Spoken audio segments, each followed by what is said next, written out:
Learning. Thank you all for dropping by, especially those of you who are calling from other time zones. Today's topic, how Flip Learning takes project-based learning from good to great. Our guest is Dan Jones. He's been teaching in the classroom for 12 years. He's been flipping his instruction for the past 4, and Dan has developed a project-based learning environment that allows students to take charge of their learning with every unit of study. Today, he's going to lift up the hood and show us how he does it. Your moderator, of course, is John Bergmann, and this presentation will take about 15 minutes, after which we will take your questions. To ask a question, you'll need to click the Q&A button in the upper right-hand corner of your screen, then type in your questions into the text box. I will read your question out loud and direct them to our panelists for a reply. So, with that, I think we've covered the basics. Let's get ready to rumble. John, over to you. Well, it's exciting to be with you all to share about flipped learning and project-based learning. First of all, shout out to Cisco Systems for the webinar software. What a great company they are. And all the other companies that support the Flipped Learning Global Initiative. What an amazing group of companies, technology companies, professional development companies. We are just happy to have them on board.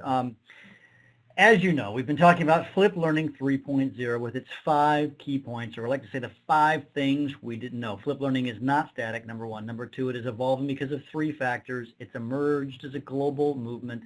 There's a new awareness and has created new opportunities. Today, again, we're going to focus on Flip Learning is evolving because of 3 factors. Those 3 factors are research, classroom innovation, and technology.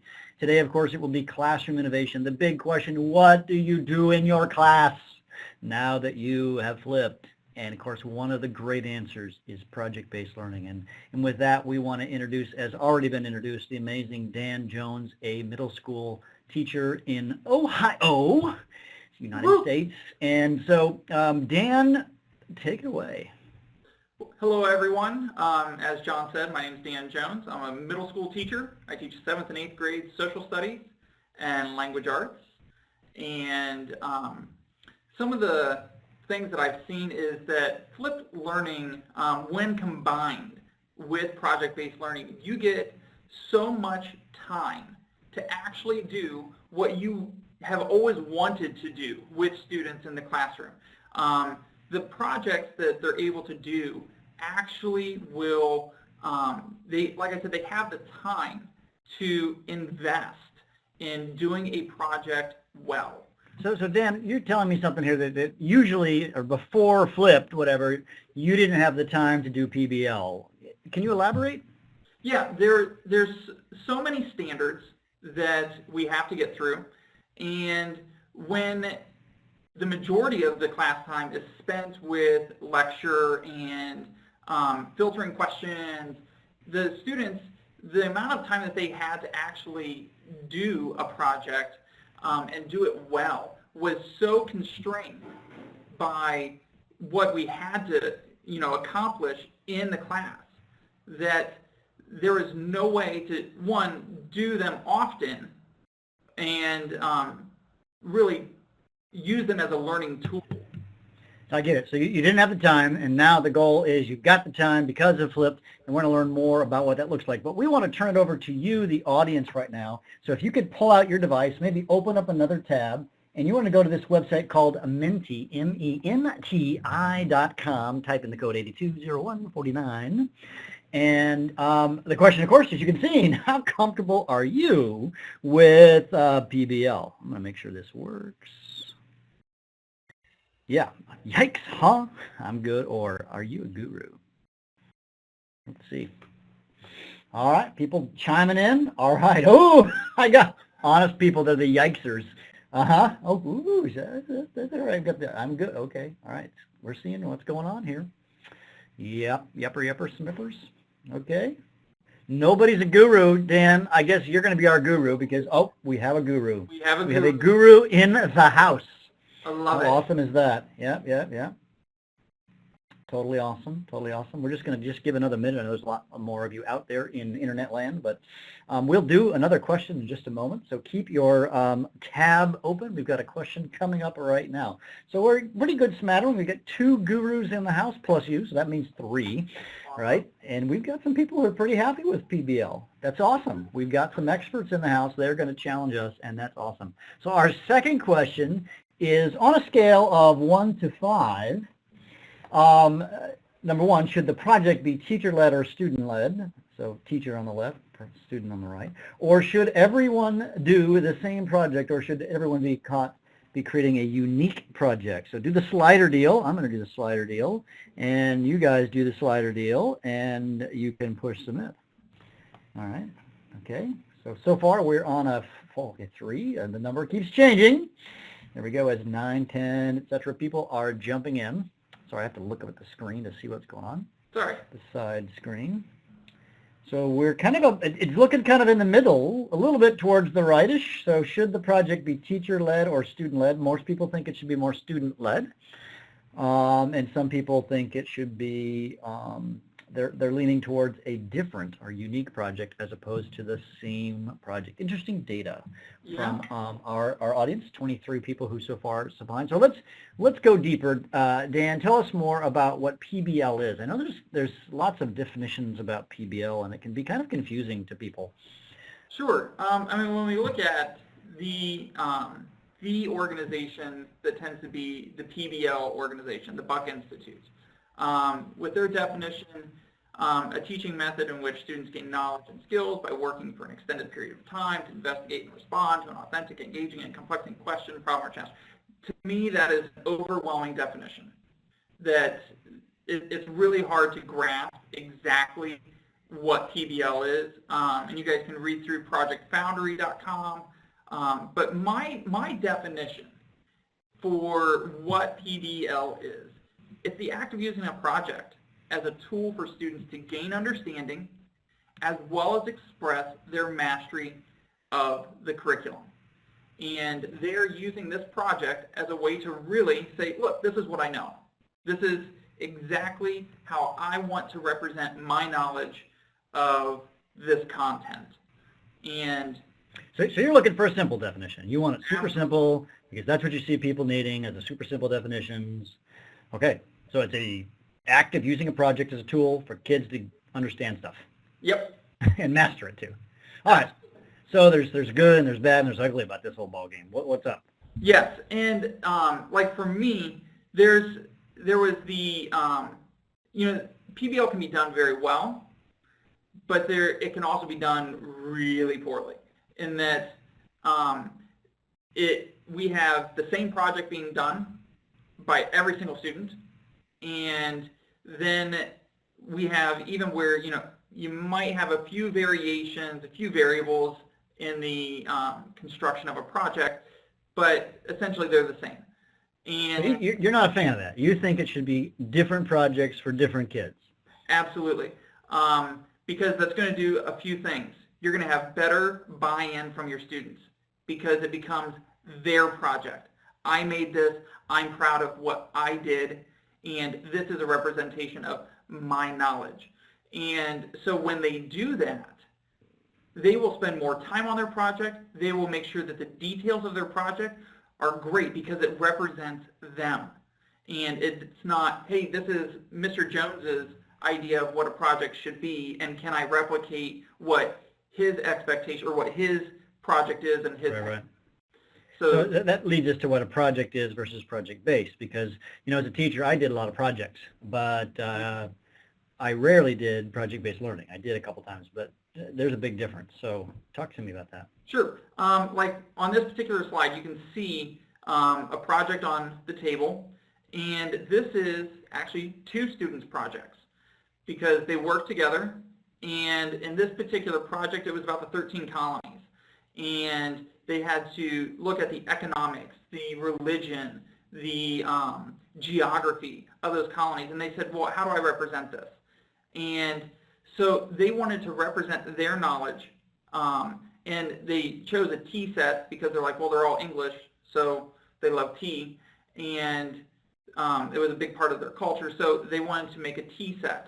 And each saucer represents the colony. The mug has all the content that represents the colony. And they wanted, you notice things are done, it's clean. There's time and energy that's been spent. So this is something that they can then use when they go to do a presentation, because it accentuates what their understanding of the content was. And so here's a big table, lots of words, difference between a project and PBL. A lot of stuff here. What's the highlights here? One of the things is that a project, it can be done at home without the teacher. There really isn't any guidance because the teacher has already laid out all these expectations that this is what's going to be in your project. And so with project-based, though, I get to go through and I get to, interject with students. I get to work with them. I get to really team with the student to say, you know what, well, how are we going to solve this problem if they run into an issue? And it allows them to problem solve their own projects. And the other thing is, if you look down towards the bottom of that list, it says all are the same for projects. And for project-based learning, all of them are different. And one of the best explanations I've ever had about PBL is I had a chat talk with the executive director at Buck Institute at a conference, and he said the difference between PBL and projects is PBL is the main course. Projects are dessert. To me, that was like, oh, I finally get it. Oh, yeah. The learning is happening through the project. That's PBL. It's just the add-on. That's a project. Absolutely. Because the thing is, they're gaining all of this knowledge as they're building their project. But as you build a project, as you're trying to have kids all have a different project, getting them to have a different project, that's meaningful, et cetera, has got to be quite a process. I know you've got a slide here that really helps us to kind of design that process. I know there's a lot of stuff here, but can you walk us through a little bit of this, especially I think the design lab, I think is what's most fascinating to me. Yeah, well, let's start at pre-unit, because one of the things that I do is I give kids a rubric that says, here's your essential question. This is our driving question that you're going to be able to answer by the end of the unit. And then it has key terms. So these are some of the main ideas that are going to drive their research. So there's a big overarching question that everyone's trying to answer, right? Yeah. So give me an example of one of those overarching, you teach social studies, middle school, what's one of those overarching questions? When we look at the development of the colonies and they're deciding whether or not, to become their own independent country, the central question is, when is it appropriate to rebel against your government? Okay, so when's it appropriate to rebel against your government in the context of the 13 colonies of the United States becoming the United States? Right. Got it. Okay. So that's the big question. Now, how do I, as a student, figure out what my project's going to look like? Well, they'll do some research once they've gotten those key terms, and after they've done all that research, we come in the next day and we do what's called the design lab. And this is a process in which students interview one another and they exchange information. They say, you know what, this is what I learned. And then the other student says, well, this is what I learned. And then they take all of that information, they summarize it, they share their summaries with one another, and then they find out what's similar.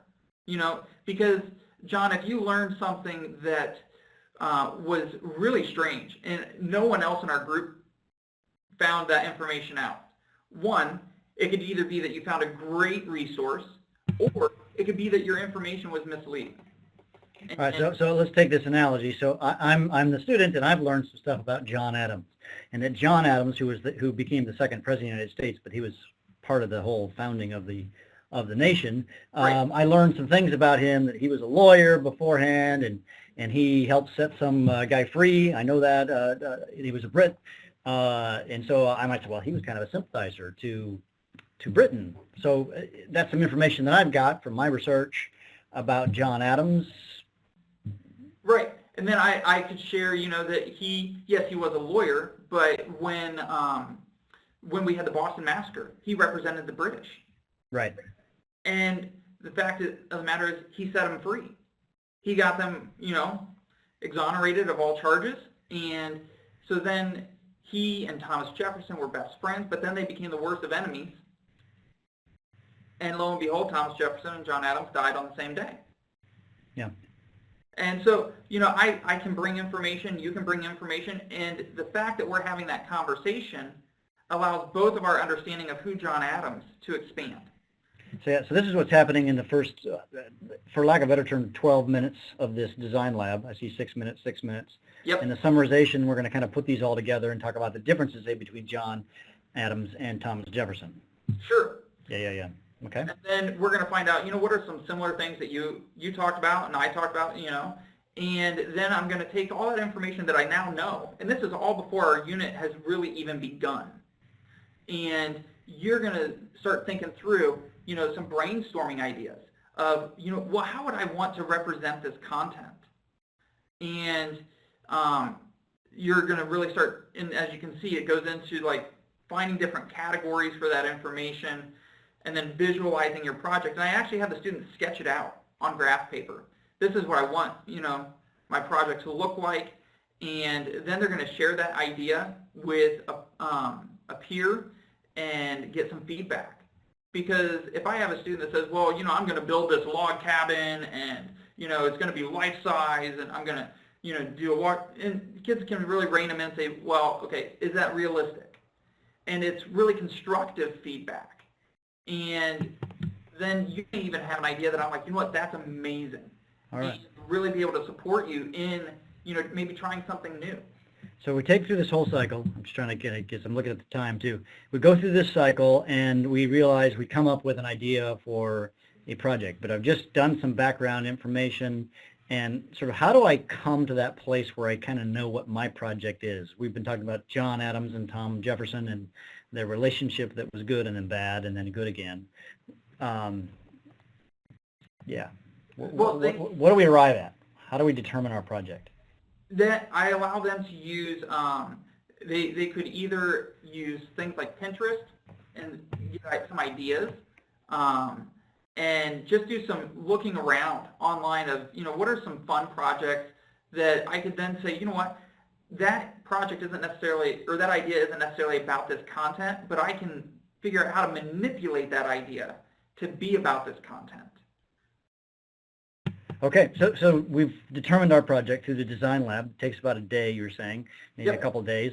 Then we move into kind of the body of the week of the course. Yes. So one of the things is, that idea of what do I do with my kids in class? And so they'd watch that video in the individual space of, the instructional video. Then they need to do some sort of interaction with that. But then when we come face-to-face, I always start out with what are called T&T cards. They're my turn and talk. And those are a set of questions that will actually guide. Oh, there's... Should we jump to here then? Yep, let's jump to there. And these questions, they guide students through the content from the night before, because they're able to have that conversation and say, what are the big ideas that we learned about, and how can I actually take those and connect them to what we've already learned? But we're all doing the same activities here. So what you've got is you've got the big overarching project that we designed in the design lab that I'm going to be working on as your student throughout the course of the unit of study. But Sure. Then during the day, I'm going to watch a short micro video about John Adams and Tom Jefferson or whatever that, the Revolutionary War stuff. And then we're going to be doing these activities together that's really is going to cement the ideas together. But meanwhile, I'm still working on the big project. Right. Fair? Yeah, because as we talked about, at the beginning, you now have time. You have so much more time in your classroom that you can spend 5 minutes at the beginning, 5 or 7 minutes at the beginning of a class, figuring out how all this information connects and answering any questions that the kids have. So you really have projects in projects. Maybe it's just projects. You've got activities in the projects, but then you're devoting a certain period of time where just in class they're working on their big project, which connects all the pieces of the puzzle together. Yeah, and I've got them. They'll do a mini activity, and then they'll have time where they can work on their project or work on even writing an essay. Because I want them to be able to express their understanding in as many ways as possible. So that way, a kid who is very they're struggling, to come up with an idea for a project. Right. We now have time where we can actually talk through, well, different ways of representing that knowledge. And it's not, hey, we're out of time. Sorry, guys. You either did it or you didn't. Yeah. There's time built into the class that's very dedicated. So we dedicate that time at the beginning for turn and talk. We dedicate time for an activity, and then we dedicate time for projects. Awesome. So you're making the shift, right? Can I cover all the content, covering it more thoroughly? This is such a good statement, I think. So can you expound on your thoughts on this? Yeah, because we have this idea of, can I cover all the standards that our state has mandated that we have to cover, and now we have all the time necessary to cover that content. But now it's a question of how do I cover it more thoroughly, because we have time to dedicate to the content. And now I want to take kids deeper. It's not just surface level. It's how deep can I take them into the content so that they can get the most out of it. So as a social studies teacher, obviously you want to learn not just the history of the American Revolutionary War, but also to go deeper and ask the questions of why and what if and those types of questions. And so are you saying, I just want to make sure, I think I know the answer, but are you saying that your students are learning all about the history? They could say what happened to when and where and what, but they can also know why and what if. Yeah. They know why, and they can tell you how this content connects to previous content that they've learned, and how it even connects to today, and why it is we have the rights that we have today, why it is, our government functions the way that it does, because they see where it happened, and they're able to make those modern day connections. Cool. Let's turn it back over to the audience. So this question here is for you in the audience. How do you, or are you, seeing yourself implementing PBL into your classes? So as a result of this conversation with the amazing Dan Jones, what would you say is works best in your context? So what ideas have been sparked? So this is just your thoughts, and then we're going to turn it over to some Q&A here for us. So just jump onto the Menti and just type your response, your question. Actually, not question. This is the place to just say, interact with how do you see it working in your context. I like to use case studies. That's awesome. More active learning so that they can delve into topics more deeply. Well said. Performance tasks, which blend nicely with PBL and flipped learning. That's so true. Whoever's in the green box, people.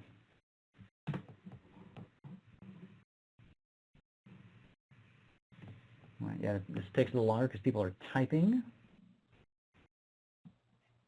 Trick is coming up with good essential questions. Oh, in a math classroom. Now, I know you've got some ideas on that coming up, Dan. As a note, Dan is writing a book on this subject. So, integrating standards into real-world students can relate to, I don't know, curation activities, ties with NGSS, excellent science teachers, National Science Standards, Next Generation Science Standards. I knew that. I'm a science teacher. Sorry. Overarching questions with real-world apps. Mastery learning is important to me. PBL lets students have a chance to dive deep. Time management is sometimes a problem, no doubt. I usually design a hyperdoc with sequence learning solutions fostering integrated skills. Love that, Mr. Yellow or Mrs. Yellowbox. Excellent thoughts. We'll leave just a couple of minutes. We'll leave that one up there. And as we're having this conversation, let people continue to jump on in. I imagine this is an opportunity for you to ask some questions of Dan or me, although you'd probably be much better asking Dan than me because he's the guru and I'm the neophyte. Harold, are there any questions out there for everybody? Yes, we do have some. If there are other people listening who would like to ask a question, now is your time. Just go to the upper right-hand corner of your screen, click on the Q&A button, and type in your question. Again, I will read your question to both Dan and John, and then they will respond. And we'll begin with the first question from Craig. Looks like Craig Agneberg. What do you do for the student work outside of the class video, audio, etc.? Question mark. Dan, what do you do outside of the class? So students that have limited access to technology. I don't know that the question is whether or not they have limited access. It sounds like they're just asking you what exactly is done outside of class in a PBL context. What is the outside of, what does the individual work look like? Well, typically, what they still do outside of class is they're still watching the video lecture, they're interacting with that video, and if I leave it up to the student, if they want to work on their projects, at home and put that additional work into it, they are more than welcome to do so. I had a student who, his project was a Minecraft project where he rebuilt Rome, and one of the things that he wanted to do, he spent over 40 hours on his project. And so he worked on it at home, and then he brought his game into the class so he could work on it in class. And that's part of what I was talking about, where their buy-in, when they are the ones that design the projects, their buy-in is so much more that they want to do the work outside as well as in the classroom. I got it. Very good. The next question comes from Janet Klotz. She's asking, how to use PBL with iPads and digital textbooks? That question, Dan or John? You go, Dan. I think this is all you. Yeah. One of the things that I do is, because I have a classroom website, my students are essentially reading their textbook on the classroom website. And that can be accessed through whatever technology that they want, whether it's an iPad, Chromebook, doesn't really matter. They're accessing that content through that means. And for the students that, if they can't, like if they're not reading on grade level, what I did was I went through and I did an audio recording of all of the text and uploaded that to the website so that I am still the one reading to them, and it's not a computerized voice that has no life to it. And it's something that they can still read along, participate, and they're still going to be able to do all of the research and explore as necessary for the class. I might add one other thing, Dan, is that, I think sometimes we can get too focused and enamored with our technology, and it all starts with good pedagogy, and PBL is good pedagogy, flipped is good pedagogy.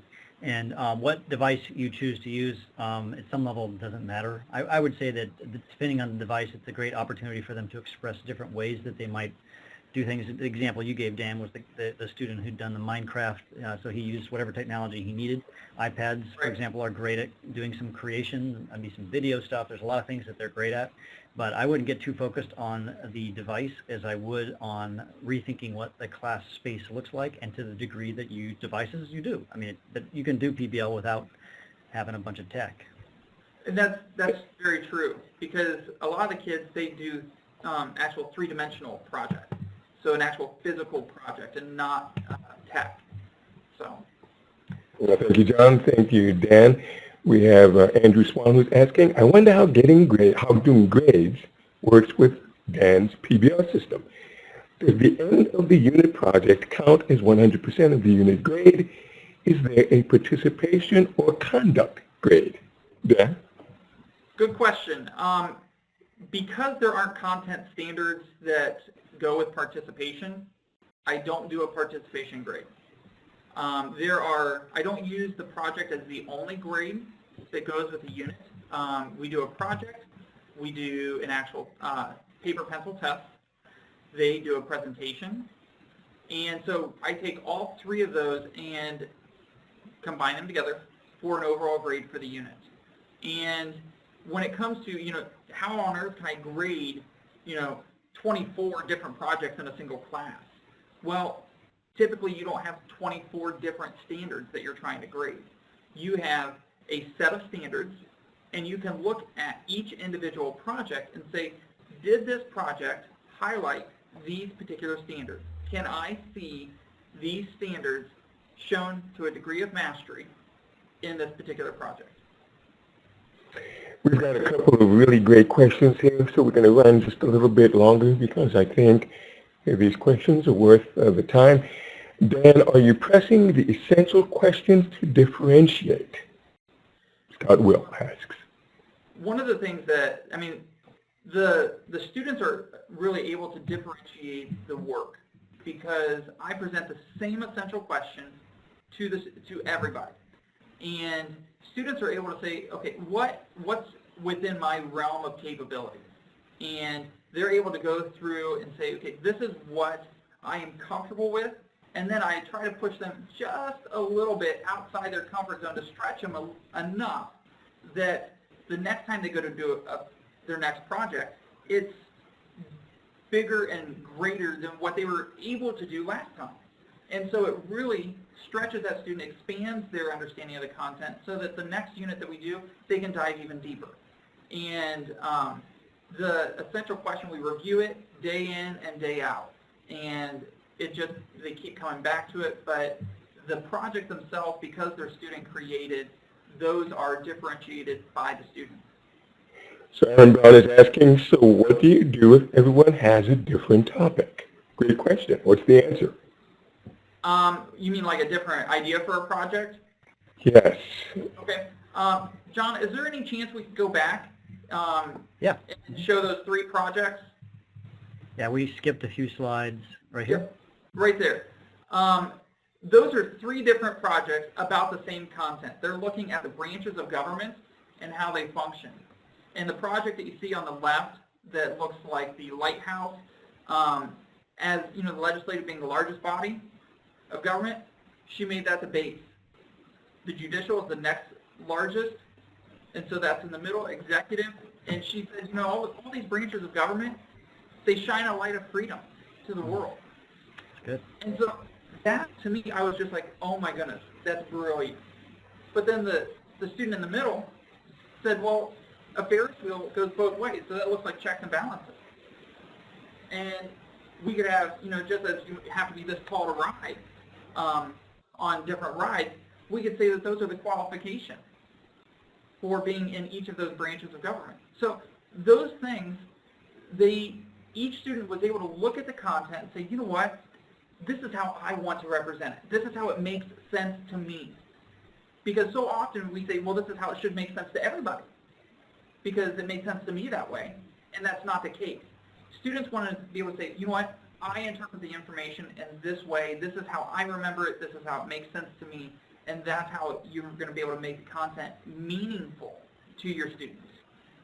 Thank you, Dan. Jason Gilmore has a question. He says, sticking to timelines has always been his main challenge since he wants kids to complete the project. How do you monitor kids' progress, and what do you do if they fall behind? One of the things that I do is I typically give them between 2 and 2.5 weeks per unit.